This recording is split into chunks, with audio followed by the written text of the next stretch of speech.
Welcome.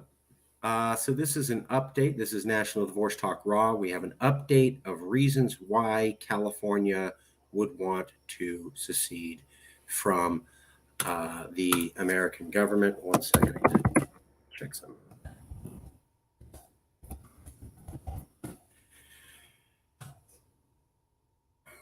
Whoops. Sorry, just a second.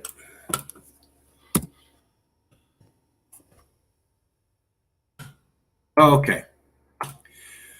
Recently in the news, there was an article about how a California law was struck down by the federal courts, and an article about how California's living wage is not actually being achieved because we are at the negative end of an optimum currency area. California being part of America's financial system and it being the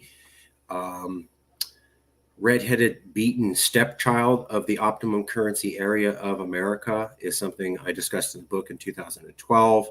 Also, federal courts striking down California's laws with reckless abandon, meaning that we can't have the California values that we want. I also covered in 2012.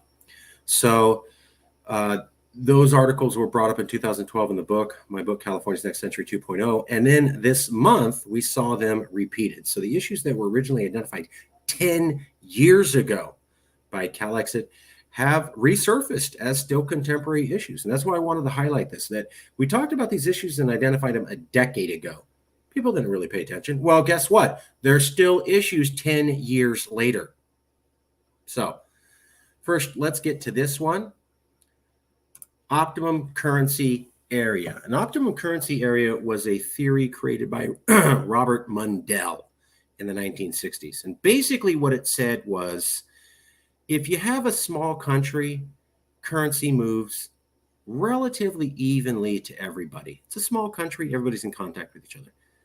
But the moment you start getting to a large geography, you have what are known as optimum and unoptimum currency areas.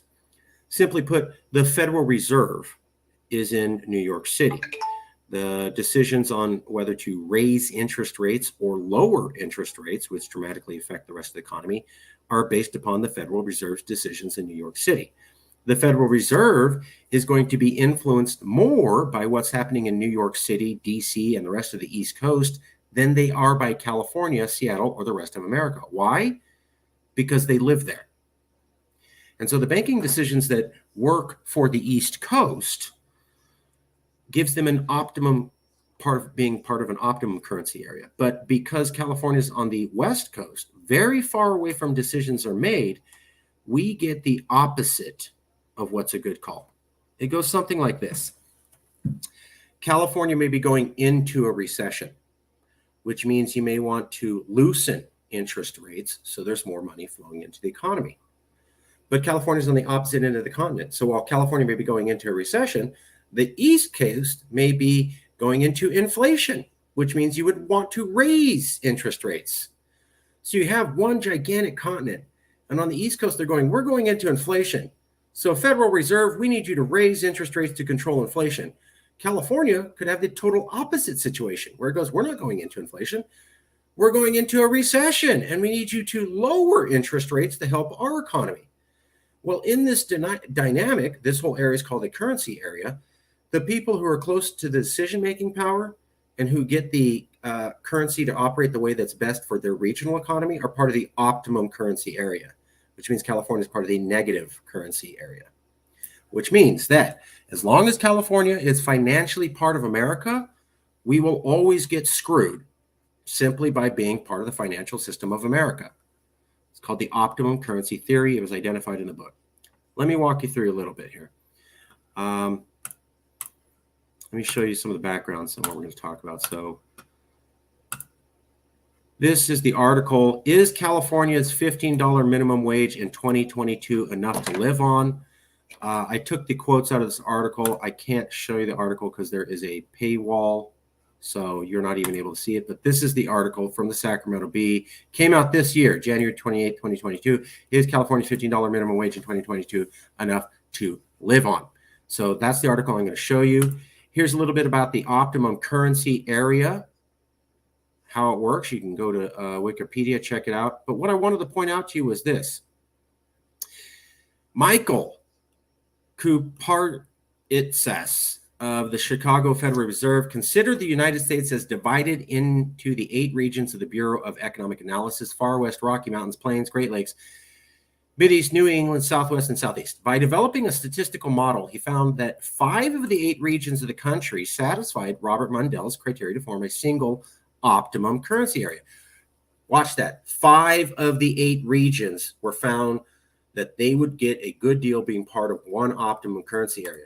However, that same study also found that the Southwest and Southeast being part of the currency area was questionable. So the Southwest, California, being part of the optimum currency area was questionable. That's what an official Federal Bureau of Economic Analysis found, that maybe the optimum currency area doesn't work for the Southeast and for the Southwest, which means California. Here's the original study that came from Michael A. Kuparitsas, Federal Reserve Bank of Chicago, December 2021, where he talks about how the Far West may not actually. All right, here we go. Disturbances and responses and disturbances to business cycle frequencies in the Southwest. So here's what we're talking about. Now, among the principal problems, they say, is Greenspan himself and the pivotal role he played in feeding a classic stock bubble that began to pop in early 2000. This is the Los Angeles Times. And what they're saying is that the tech bubble that burst in 2001 in California and caused a recession here was caused by the Federal Reserve. So here's the LA Times. Federal chief now blamed for inflating stock bubble 2002. And what the LA Times is pointing out is, hey, California, the Federal Reserve under Greenspan pursued policies that worked for the East Coast, not for the West Coast. Greenspan and the Federal Reserve did the opposite of what the California economy would want. And so it created a bubble, the dot-com bubble, that burst and then sucked California down into a recession. So here's the LA Times saying, we had a recession in California because the Federal Reserve created one for us, because the Federal Reserve chose policies that were the opposite of what California wanted, but were what the New York East Coast region wanted. So East Coast region got the financial policies they wanted, but because we're one currency area, those policies were the opposite of what the California economy wanted, and we lose. So the recession in California was caused by the Federal Reserve because we're part of one currency area. So here's a couple quotes. J. Paul Lay, a professor in the Department of Public Health Sciences, the UC Davis School of Medicine, but it's certainly not enough for a 29-year-old, and it's certainly not enough for a 29-year-old, and it's certainly not enough for a 29-year-old with a child. Lay is an expert on the effects of minimum wage on public health and calculated the cumulative national inflation from January 2019 to January 2022, 10.7%, he said, to find a rough estimate of California's living and poverty wage. He applied to the 2019 MIT calculation that would make a statewide living wage in 2022 roughly $20 and the poverty wage an estimated $7. Here you go. But both estimates are a little lower than the true wages because, according to Lay, California's inflation is unusually higher than the rest of the U.S. See that? Because according to Lay, Professor J. Paul Lay, a professor at the UC Davis School of Medicine in the Department of Public Services, says because California's inflation is unusually higher than the rest of the U.S. Well, why is it that way? He found that 5 of the 8 regions of the country satisfied Mundell's criteria to form a single optimum currency area. However, he said the Southwest don't fit. That's why I just showed you a little bit. So California's inflation is higher, and therefore our living wage amount is higher. So if inflation's higher, you got to provide more money to get the actual value. So we have to provide even higher minimum wage here in California, not just because our economy is big, but also because we get more inflation than the rest of America. Why do we get more inflation than the rest of America? Because we're part of the same currency area where we are not optimized, just as they pointed out in the Wikipedia article. See how it's all coming together? Hey, minimum wage here in California has to be higher.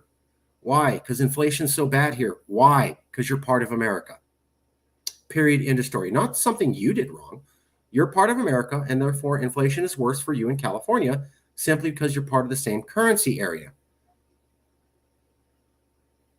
And that thing caused your California economy to collapse in 2001 with bad policies. And frankly, the Southwest shouldn't have even been part of it.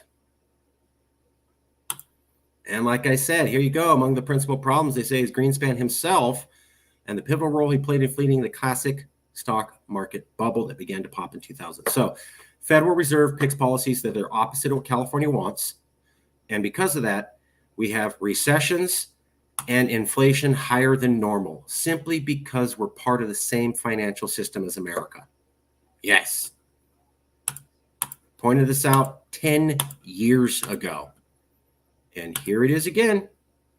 Minimum wage this year. We're talking about a minimum wage and how to feed and afford all these Californians. And it's going to be harder for us to take care of our own people because of inflation and because we cannot protect our economy. And we can never do either one. And we will always suffer as long as we're part of the American financial system. And that's just baked into us being part of the financial system. The concept's called optimum currency area. We are screwed being part of the American financial system simply because it's a large continent and we're on the opposite side of where they make most of the financial decisions. Here it is again. Here's that article from LA Times. And here's the book that I pointed it all out in 2012. Well, that's not all.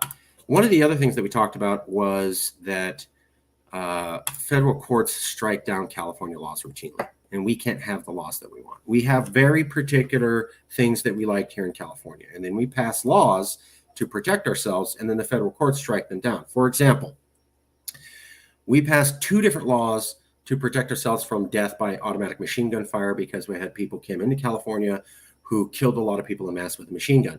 The federal government struck down our gun safety regulations. So we have mass murders here in California. A lot of Californians be slaughtered by automatic weapons. And then we go, we need to protect ourselves from mass murder. We're going to pass these gun laws. And then the federal government goes, nope, can't do that. I don't care that a lot of Californians just got killed in a mass murder. I don't care that you guys are more susceptible to mass murder than people in, like, say, Kentucky or Nebraska, where they're more rural and they don't have high population congregation centers.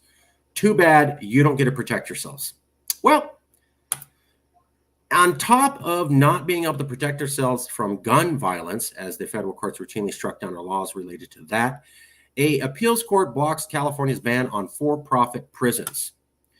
A larger panel of the 9th U.S. Circuit Court of Appeals on Monday again blocked California's first-in-the-nation ban on for-profit private prisons and immigration detention facilities, finding that it is trumped by the federal government. That's an exact quote. So California tried to ban profit prisons and profit immigration centers because people are dying in them. I remember I did a show on the Adelanto Death Camp, which is a for-profit immigration housing center. And we showed the man who was beaten to death. Mysteriously, they don't know who did it, even though there's cameras all over, and then he died a few days later. And he wasn't even supposed to be there. There was the other guy who was a citizen, and they threw in the private detention center, and then they beat him up and starved him almost all to death, and he was an actual citizen, but they didn't bother to check. And then if you look at the private prisons, the amount of abuse is off the charts. So people die, people are beaten, people are treated horribly, and that's why California wanted to get rid of private prisons. No, I don't care how many dead Mexicans that didn't need to be there and should be alive you have. Tough. You don't get to shut down your private detention facilities. I don't care. Did you have some Mexican beaten half to death with his face so swollen that it's 2 times the size of his normal head in a picture in the hospital with his girlfriend crying because he's going to die the next day? Who cares? You don't get to fix this problem. and you don't get to fix your gun problem and prevent mass murder. So as long as you're part of America, you do not get to have the gun regulations you want to prevent mass murders, and you do not get to shut down private prisons that have resulted in unnecessarily deaths and bludgeonings. You don't get to do it. So private prisons are here. People are going to be abused, murdered, stabbed, killed. Citizens will be abused. People who aren't citizens won't have their basic rights protected. People will die unnecessarily. And we're going to make sure that mass murderers from America can come into California and gun you guys down with an automatic machine gun because it's his American right. And we're more concerned about making sure that these Americans who want to kill you with machine guns have the right to do that. And we're more concerned that Americans have the right to have for-profit prisons and detention facilities, even though it violates your California values. So we are disgusted with the profit prisons. No, you don't get to change that in your society. We don't care. We don't want more mass murders. No, you don't get to do that. We don't care. It's a court system. I pointed this out 10 years ago. You don't get to have the laws you want because you're part of the federal court system. And here you go. 2012, pointed this out. Optimum currency area and federal courts striking you down. The reasons for a Calexit or more independence for California are still here 10 years later. Wow, just can't stop it. Okay, well, that's it for the show. Thanks for being here. Appreciate it. And we will talk to you soon.